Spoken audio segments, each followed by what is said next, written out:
toutes et à tous, j'espère que vous allez bien, que vous avez bien commencé cette nouvelle année qui s'annonce dure et laborieuse. Alors aujourd'hui nous allons faire sciences et technologies, mais avant de commencer, je voulais vous parler de tout ce que j'ai vu pendant cette semaine, on va dire, et demie, qui était très intéressant, enfin je trouve, pour, on va dire, notre culture générale, si vous en avez une. Alors, ça commence bien la nouvelle année. Arte, les mondes de Philippe K. Dick. C'est celui qui a écrit Minority Report et Blade Runner. Très intéressant. Off, alors ça c'est la chaîne, Off, sur Masnef, j'arrive même pas à le dire. Arte Chine, les influenceurs de la colonisation, donc ça c'est sur les Ouïghours, je sais plus comment on dit. Géopolitique, meurtre, sexe et corruption avec Molina. Et bon, du coup, l'affaire Trogneux, parce que bon, voilà. Et trouble fait, l'Ukraine, libre échange. Moi, j'ai tout. Moi, j'ai tout. Voilà. Donc déjà, ça, pas mal à voir. Alors, on va commencer par tout ce qui est cosmos, univers. Hein, voilà, parce que du coup, on en est sur là. Des chercheurs découvrent une nouvelle instabilité du plasma qui éclaire la nature des rayons cosmiques. Ah oui, parce que vous avez pas vu, là j'en ai, on a reçu un rayon cosmique. Ah ouais, ça y est, c'est bon. C'est pour ça, hein, je vous dis. On est foutus les gars, on est foutus. La nature et l'origine des rayons cosmiques hautement énergétiques restent à éclaircir en étudiant les interactions du rayonnement cosmique avec un plasma d'électrons et de protons. Et tu crois que dans l'espace, le vide, du coup, enfin, c'est pas du vide, mais tu crois qu'il y a que du plasma d'électrons et de protons? Je suis sûre qu'il y a plein de trucs que tu connais même pas. Donc tu vois, déjà tu fais une expérience biaisée, faussée, tu vois. Découvert au début du XXe siècle, les rayons cosmiques n'ont pas encore révélé tous leurs secrets, leur nature exacte et leur origine restent... Ah bah oui, alors du coup... c'est les principaux, je crois, tu vois, les trucs, les secrets à être révélés. Non, non, mais si tu sais pas ça, on s'en fout du reste, tu vois. Non, non, mort de rien. Allez. Ah, ben on continue sur notre pote Bennu. Ah, vous connaissez Bennu avec moi? Ah ben oui. Géo.fr, l'analyse des premiers échantillons de l'astéroïde Bennu révèle de grandes surprises. Oui, voilà, on en est toujours au même truc, des molécules organiques riches en carbone. Je sais pas si ça veut dire. Aucun article scientifique officiel n'a encore été publié. Normal. Et pourtant, eh oui, ça aussi, parce que je crois pas à la NASA, tu vois, je crois pas, tu vois, c'est pour ça que j'arrive à fédérer personne. Enfin, c'est rare les gens qui adhèrent à mon concept, tu vois, parce que mon concept, il est très chelou. Il est flou. La communauté scientifique a obtenu une première description détaillée des échantillons de l'astéroïde. Ok. Oui, il y a 2 mois. Et ouais, parce qu'il a mis 8 ans pour y aller, mais il a mis 2 mois pour revenir. Alors, ces morceaux proviennent du couvercle extérieur. Ah oui. Ils sont pas arrivés à ouvrir encore vous vous rappeliez qu'on avait un problème de tournevis et de vis, hein? Qu'ils n'avaient pas le bon tournevis. Le seul bon tournevis, il a été perdu, je ne sais rien. Et donc, ils n'arrivent pas à l'ouvrir. Eh ouais, ben je vois qu'ils y sont toujours pas arrivés. Non, non, mais on est mort de rien. Non, non, mais c'est vraiment Alors que, soi-disant, hein, on fait un petit rappel, que la boîte qui contenait les échantillons, elle n'a pas pu donc visser ses 36 vis, on sait pas, avec un tournevis. Bon, alors peut-être, je sais pas, peut-être elle visse, je ne sais rien, hein, ça se peut qu'il y ait un bras qui visse les vis. Enfin bon, en tout cas, elle n'avait pas pu se fermer tellement il y avait des échantillons. Hein, on est ok, et donc du coup, ça avait mal fermé le couvercle, et donc le couvercle, il était resté entrouvert. Donc, ils n'avaient pas pu visser toutes les 36 vis, peut-être 18, 17, 15. Après, finalement, ils ont pu le revisser durant les 2 mois de voyage. Donc, sûrement ce petit bras, très sympathique. Et donc, quand ils sont arrivés en France, j'allais dire, sur Terre, ils n'avaient pas le tournevis pour ouvrir les vis. Eh ouais. C'est bizarre, hein? Non, c'est bizarre, hein? Voilà, avoir découvert des traces de molécules nanana dans les premiers nanana, ces morceaux proviennent du couvercle extérieur de la capsule. Voilà. Donc ils sont pas encore allés à l'intérieur. Non, et c'est bien, c'est bien, c'est bien, c'est bien. Ils sont vieux d'environ 3 milliards d'années. Comment tu peux le savoir? Nous avons vu définitivement, bon déjà quand tu appuies comme ça, c'est qu'il y a un souci, des restes hydratés et riches en matière organique du premier système solaire. Ouais, ça va mieux. Ouais, j'ai changé l'éclairage. Ouais, non, parce que c'est toujours du n'importe quoi, hein, mais, oh là, on dirait plutôt un mec. Vous voyez, une trace. Ah, c'est vrai que moi, je m'en fous, hein. Donc, moi, j'assume, hein. Ouais, des fois, des fois, je ressemble à rien. Eh ouais, non, c'est vrai. Des fois, autant je suis bien, des fois, autant je ressemble à rien. Eh ouais, non, je sais pas. Alors, donc voilà, on en est toujours sur le couvercle extérieur. Bon, d'accord. Selon lui, les particules analysées sont de couleur foncée et sont constituées de rochers bosselés de taille centimétrique et millimétrique à la texture rugueuse. Ouais, c'est un caillou. Spectroscopiques ont également révélé une signature spectrale dominante bleue, une teinte encore inexpliquée. Ouais, en fait, ils ont rien trouvé. Ah non, non, non, mais mort de rire. Non, non, mais c'est là que vous vous dites, non, il y a des soucis. Vous voyez, si vous analysez pas à chaque truc, que vous disséquez pas à chaque truc, non, mais vous vous dites, il y a un problème. Non, non, mais il y a un problème en vérité. Alors, là, on y est sur du, peut-être 14. Cerveau. Une étude un peu folle explique comment des trous noirs pourraient servir de réacteurs pour produire de l'énergie. Non mais alors là, le mec, il est même plus en 2350, il est en 4890, tu vois, parce que là, mon coco, c'est quoi, déjà on n'arrive pas à se sortir du pétrole et du gaz, donc tu vois, se servir d'un trou noir pour créer, utiliser comme réacteur ou comme batterie pour fournir de l'énergie, ça va être compliqué. Tu as pris ton trou noir? Ouais, je l'ai dans la poche. Et toi, ouais, je le quitte pas. Si jamais, si mon téléphone d'un coup il marche plus, j'ai besoin d'un trou noir. Attends, non, non, mais lol. Alors, géo.fr, non, non. Eh ouais, ça pourrait être exploité comme batterie. Eh ouais. Alors, même dans le film, putain, c'est quoi comment il s'appelait ce film? C'était les premiers Disney. Le mec, il se retrouve dans un trou noir. Je me rappelle plus. Et mais il est vieux le film, hein. Et on en est toujours là, hein, mon chéri. Tu sais, le problème du trou noir, c'est qu'il déjà il est noir. Donc noir sur noir, c'est compliqué. Et en plus, il est très loin. Tu vois, alors le câble, il serait super long. Tu vois, non, non, mais nous savons que nous pouvons extraire l'énergie. Tu sais même pas ce qu'il y a dans le trou noir. Tu sais ce qu'il y a, soi-disant, à l'extérieur. Et tu vois ce que je veux te dire. Mais à l'intérieur, tu sais pas. Tu vois, tu n'y es jamais allé. De toute façon, on n'y est jamais allé jusque-là. Donc, bon, ben voilà. Alors, ok. Non, c'est bien parce que là aussi, on a quand même des trucs, on a des perles. Non, non, mais alors maintenant, on va avoir son petit trou noir sur soi, tu vois. Ah non, non, mais... Alors, ensuite, l'indépendant.fr. Alors, ça, c'était le 13 décembre. Donc, vous allez me dire, oh putain, ça date de 15 jours. Oui, non, mais parce que, alerte, tempête géomagnétique. Les puissants vents solaires projetés par l'énorme trou coronal apparu sur le soleil vont très bientôt frapper la Terre. Alors, moi j'aime bien leur dessin. Non, c'est bien. Mais vous savez que ça... Non, alors attendez. Je sais, je vais vous prendre la tête encore. Vous savez que cette image-là du soleil, comme ça, il n'a jamais pris en photo. Ok, comme ça. Le soleil, quand il le regarde, il n'est pas comme ça. Je sais pas si vous avez déjà, il faut un filtre. Et donc ça, en fait, c'est des images d'ordinateur. C'est retravaillé. C'est pas comme ça le soleil quand il voit avec un filtre et tout, parce qu'ils peuvent pas le regarder le soleil. Tu vois, même avec donc ils sont obligés de mettre des filtres. Tu vois. Donc là, oui, la tâche elle y est, ok, mais le soleil il est pas du tout comme ça. Tu vois. 800 000 kilomètres de diamètre. Ah ouais.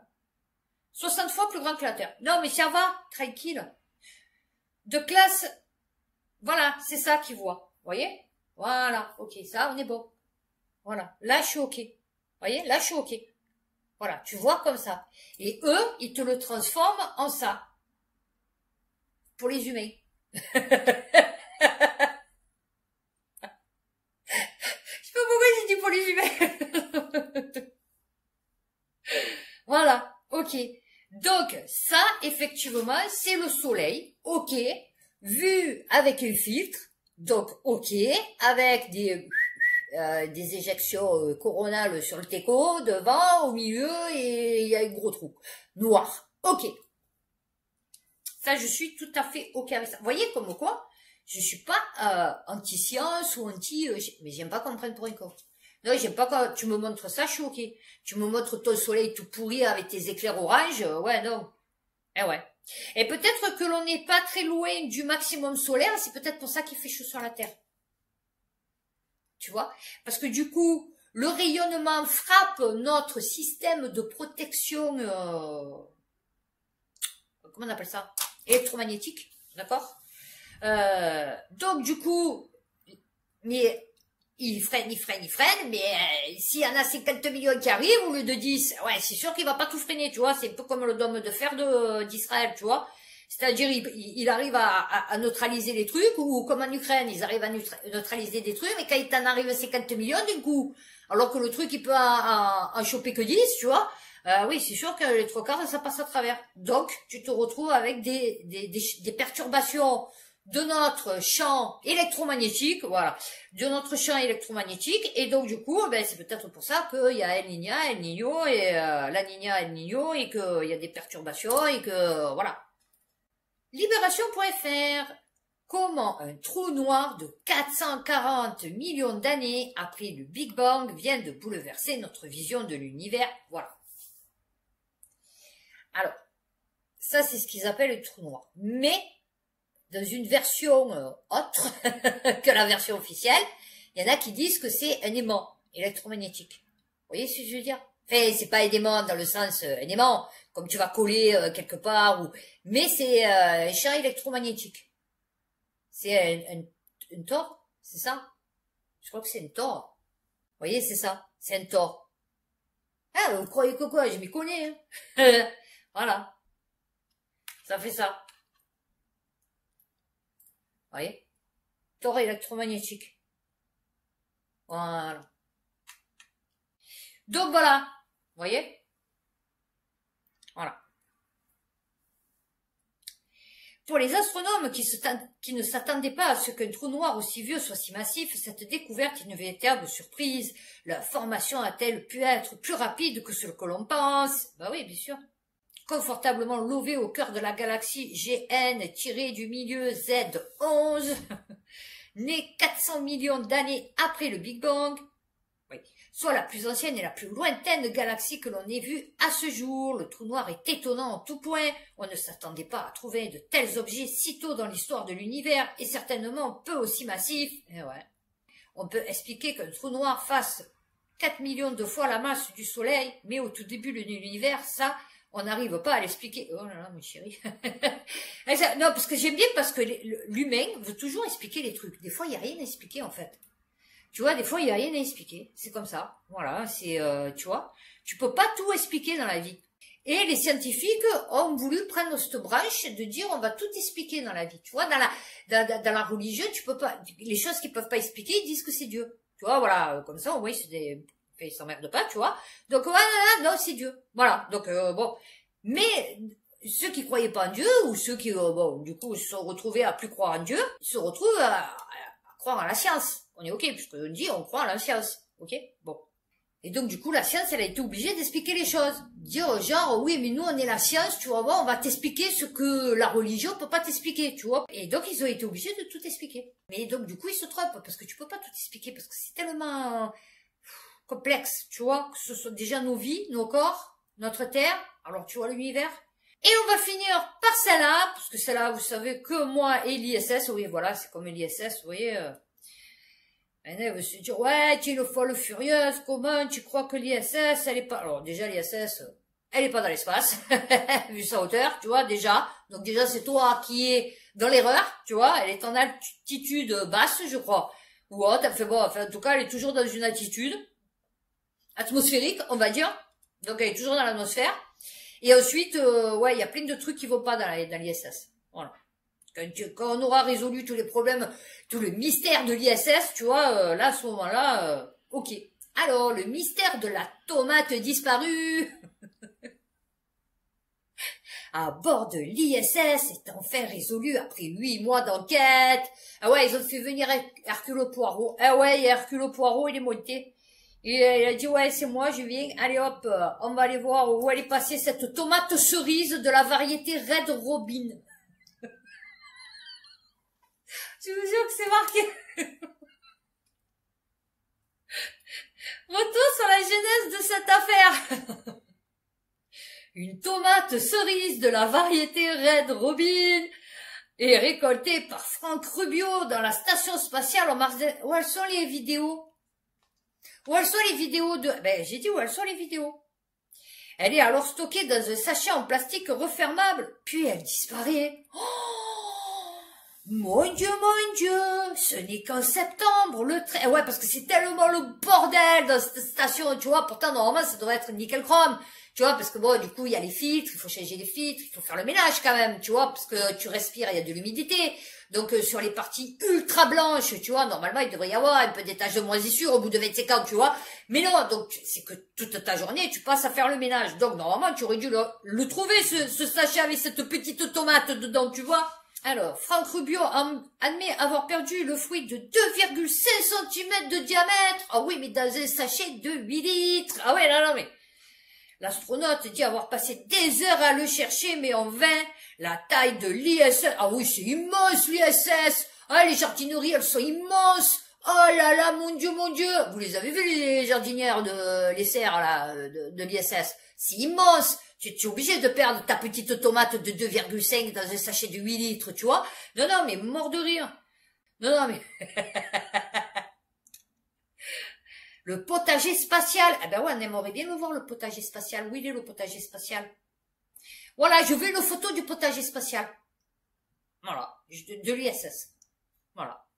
Sûrement qu'ils l'ont mis en ligne, parce que c'est quand même une première mondiale de faire repousser de la laitue, du chou chinois et du chou salade Mizuna, de chou cal rouge russe et de fleurs zinnia, tu vois.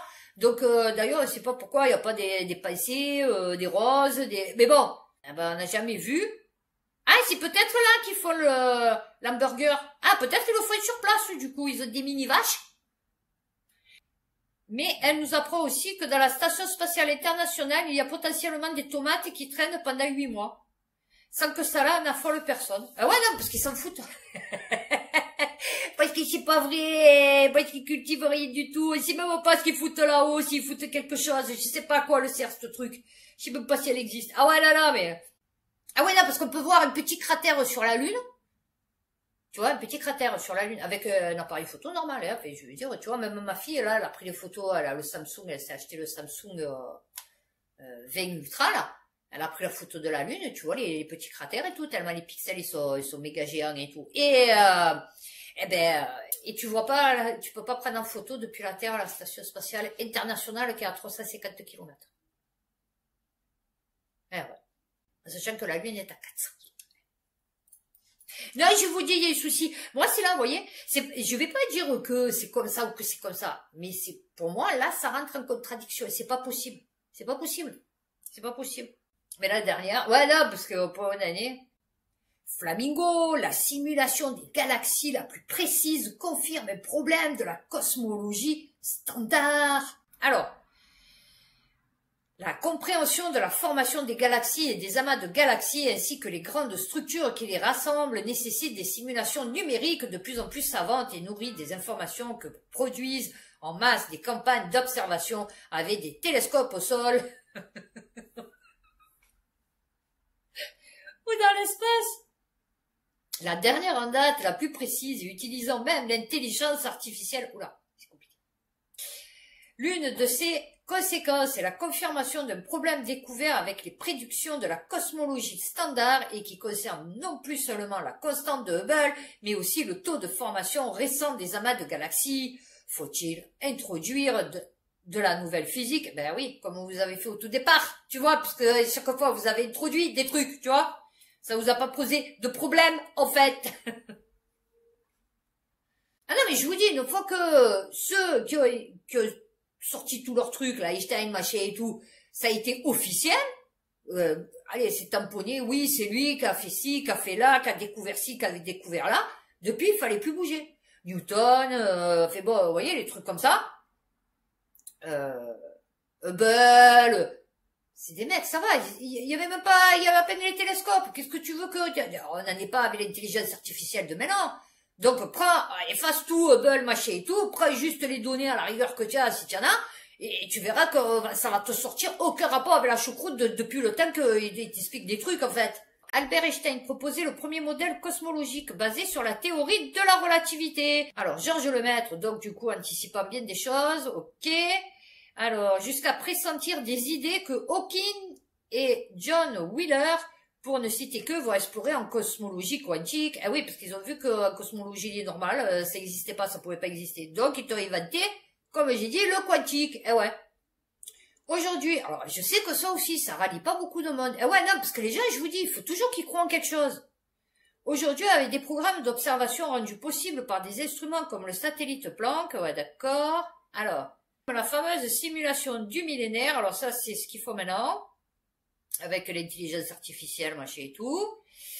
Alors, des simulations problématiques uniquement avec de la matière noire. Virgo a notamment eu accès à des ressources de calcul intensif de classe mondiale au Royaume-Uni à l'université de Durham, qui a réalisé plusieurs simulations telles que celle appelée Eagle, Evolution and Assembly of Galaxies and Their Environments.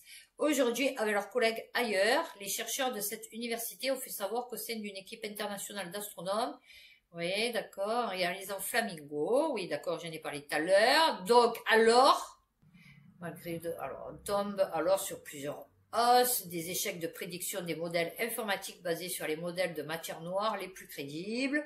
L'échec le plus important est sans doute celui de la prédiction de nombreuses galaxies naines autour de grandes galaxies comme la Voie lactée ou Andromède. Elles sont peu nombreuses en réalité. La gravité des distributions de matière ordinaire, en effet, le souffle des explosions de supernovae en éjectant de la matière ordinaire des galaxies ou les vents produits par le rayonnement des trous noirs avalant de la matière peuvent changer la croissance des galaxies, et notamment des galaxies naines, en éjectant du gaz dans le milieu intergalactique. Plus généralement, la force de pression du gaz éjecté peut aussi s'opposer à la contraction gravitationnelle formant des galaxies.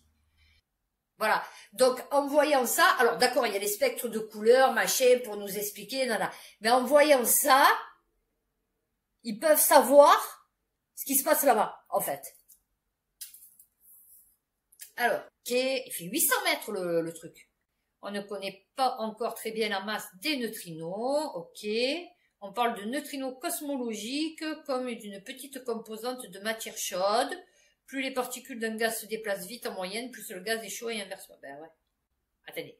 On sait depuis quelque temps qu'il y a une tension cosmologique entre la matière dont on mesure la vitesse d'expansion de l'espace avec les données de rayonnement fossile environ 380 000 ans après le Big Bang et les mesures avec les supernovae depuis quelques milliards d'années. Soit il existe une erreur bien cachée quelque part, soit il faudra faire intervenir une nouvelle physique. Alors, les simulations conduites avec Flamingo ne rendent pas compte de la plus faible valeur actuelle du paramètre S8 observé par rapport à celle déduite du modèle cosmologique standard. Là aussi, cela pourrait signaler une nouvelle physique, notamment au niveau des particules de matière noire qui pourraient interagir entre elles selon des forces encore inconnues, mais dont on a déjà fait des propositions de modèles de théorie dans le cadre de certaines théories en physique des particules au-delà du modèle standard de la physique des hautes énergies déjà considéré. Ah ouais. Alors, pas déjà éprouvé, hein, parce que du coup... Non, mais c'est bien. Voilà, encore un truc qui sert à rien. Ah ouais, mais c'est vrai. Non, mais c'est parce que les gens qui arrivent pas à s'en rendre compte ou qui disent non, elle dit de la merde et tout, c'est parce qu'en fait, vous êtes dans le déni, en fait. En fait, vous êtes dans le déni que vous prenez pour une con du début jusqu'à la fin, quoi. C'est que le monde, il est pas comme ils vous le disent, ni comme on vous l'a dit, ni comme vous... Mais parce qu'ils se sont fait avoir, vos parents aussi, tu vois. Allez, on va enchaîner sur de la santé. Alors, les alcooliques, surtout méditerranéens, vont être contents quand un petit verre de pastis améliore l'ARN messager et les nanotechnologies. N'est-ce pas merveilleux tout ça? Eh ouais. Eh ouais, les alcooliques, hein, vous allez avoir des problèmes. Ah ouais, non, c'est sûr. Il va falloir changer d'apéro. Ah ouais. Pour les chercheurs du CNRS de Toulouse, un verre de pastis est bien plus qu'il n'y paraît. En étudiant la réaction entre l'alcool et l'eau nommée l'effet Ozo, une équipe de scientifiques a travaillé sur une avancée conséquente dans l'étude des nano-objets. Oh bah c'est merveilleux! À vue d'œil, on pourrait considérer le phénomène achevé dès lors que les deux liquides sont mis en contact, mais à l'échelle nanométrique, c'est une véritable tempête dans un verre de pastis, faite de rencontres et de séparations. Il vous explique ça comme si c'était une relation amoureuse, tu sais. Non, mais mort de rien. Hein, pour ceux qui boivent, là, vous regarderez votre verre de bière ou votre verre de pastis un peu différemment, sachant que vous vous êtes fait des gouttes de petite taille créées sans énergie. Depuis longtemps, les scientifiques sont confrontés à une limite. Au-delà d'une faible concentration en soluté, les nano-objets devenaient des macro-objets, c'est-à-dire des molécules de taille plus importante. Elle va se retrouver avec, tu sais, ah ouais, non, mais, Wolverine. Ah ouais, le squelette avec je sais plus comment il s'appelle, là, ça finit en ium. Ah ouais, non, mais. Alors, c'est-à-dire des molécules de taille plus importante. Et c'est ici qu'intervient Kevin Roger, physico-chimiste, au laboratoire de génie chimique. Alors, ouais, ce chercheur est spécialisé dans l'étude de ces gouttes de petite taille créées sans énergie. Et des derniers mois, ses recherches sur ces techniques de plus en plus utilisées se sont accélérées. Comme des Legos. Oh, mon Dieu, bien, écoute. Oh. Pour faire simple, cette découverte permettra de créer des structures moléculaires plus complexes et diversifiées avec de nouvelles propriétés. C'est un peu comme jouer au Lego. Oh bah oui. On les ensemble pour créer une jolie structure plus fragile qui pourra se maintenir grâce à un procédé de construction plus doux. Oh, ah non, mais ils ont un problème, ces gens aussi. Mais après, mais vous vous rendez pas compte qu'il y a des problèmes, en fait? Oui, ce qu'ils disent et tout. Courrierinternational.com. Ah ben voilà, maintenant j'ai trop de soleil. Non mais lol. Et en plus, j'ai pas de rideau. Ah ouais, non, parce que je suis en train de refaire mon salon aussi. C'est compliqué. Ah ouais, non. Bon, vous allez me voir en plein jour. Enfin bon, ça va être dégueulasse encore une fois. Alors, découverte, les neurones peuvent communiquer comme par Wi-Fi. Allez, pas possible. Oh ben ouais, peut-être elles sont énergie. Non, peut-être il y a de l'électricité qui parcourt les neurones. Ah ouais, peut-être. Chez le ver, c'est point élégant. Oh, je sais pas. Est-ce que vous le trouvez élégant? Oui, non, très belle couleur. Non, très belle. Alors, en plus, sur fond bleu, franchement magnifique. Hein, je veux dire, et en plus, il y a une espèce de petit fluo à l'intérieur. C'est quoi? Rose fluo. Ah ouais, non, franchement, il est pas mal. Non, c'est vrai que vraiment, il est élégant. Modèle en biologie, les neurones peuvent s'activer les uns les autres. Ah, c'est vrai qu'on dit un neurone. Ouais, voilà, j'ai un peu moins le soleil dans l'œil. Je suis en train de me péter l'œil droit. Alors, de quoi revoir la façon dont l'information est véhiculée dans les réseaux de cellules nerveuses. Mais pourquoi tu n'as pas essayé sur les singes et tout, déjà, sur les souris, sur les... Pourquoi tu vas utiliser un verre? Neuropeptides. Pour aider le réseau de signalisation synaptique. Ouais, parce que si les synapses, elles sont comme ça, les synapses sont comme ça, et la neurone, elle est comme ça. Et ça fait fusion. Ça fait comme la rotule et ça fait comme le tibia et ça fait comme une articulation. Voilà, c'est ça que je voulais dire, putain. Comme la hanche, voilà.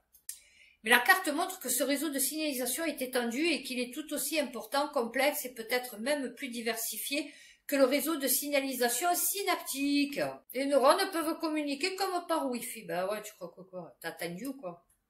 Eh ben, on va finir sur celui-là, hein, parce que ça va, bon, écoutez, égayer notre vie. C'est merveilleux. Non, c'est merveilleux. Ah, peut-être ils l'ont récupéré sur les bébés qu'ils avortent à 9 mois. Ah ouais, peut-être. Des chercheurs de l'université de l'Indiana à Bloomington, aux États-Unis, viennent de construire un ordinateur qui combine des microprocesseurs avec des cellules de cerveau humain. Alors, perso, franchement, si ça se développe, je n'en achèterai pas. Non, je me sentirais pas d'avoir des... Alors, je sais, ok, c'est des cellules. Pas de problème. Enfin, je veux dire, c'est pas un humain. Mais bon, déjà, je sais pas d'où ça va être tiré, le truc. Et puis je me dis, bon, déjà, une cellule, normalement, ça meurt à un moment donné. Donc, je vais avoir une espèce de cadavre, alors même qui fait 1 nanomètre, ça va être compliqué, tu vois. Et en plus, je me dis, ouais, c'est chaud quand même. Imagine, prendre possession et tout. Non seulement ça marche, mais apparemment, c'est très efficace. Les scénarios de science-fiction les plus fous. Non, ça va. Non, non, tu sais, maintenant, pour une année, ah ouais, non, non. Une nouvelle génération de machines. Oui, non, d'accord. Oh là, ça va être compliqué. Oh là. Ah oui, voilà, non, ça vient d'humains. Ouais, non, de gens, là. Des performances variables selon l'intelligence du donneur. C'est pas créé en laboratoire, vous voyez. Bon, on peut pas créer des cellules humaines, mais je veux dire, vous voyez, pris de, je sais rien, de cellules souches, bon, d'accord, de quelqu'un, mais je veux dire, bon, tu vois. Alors, ça provient d'un génie ou d'une personne lambda, ce qui pose des questions évoquant l'eugénisme. Ben non, c'est bon. On est bon, là, en ce moment. Ah oui, c'est un secteur où il faudra faire très attention. Ah oui, ah non, non, ils vont t'en parler. Ah oui, non, et se poser les bonnes questions. Ah bah oui. Voilà. Oh bah écoutez, on a fini sur une note super sympathique. Donc, écoutez, j'espère que vous allez passer un bon week-end. Moi aussi, j'espère que je vais le passer, parce que là, cette semaine, j'ai une semaine super compliquée. Il faut que j'échange la couette à ma mère. J'allais s'acheter un truc encore, qui ne sert à rien. Il faut que je finisse la chambre de mon fils, il faut que je commence mon salon. Donc, ouais, ça va être overbooké. Et donc, samedi, je vais en profiter pour tourner mes vidéos. Voilà. Et donc, passez un bon week-end. Profitez de vos proches. Faites attention à vous. Prenez soin de vous et à bientôt pour une prochaine vidéo.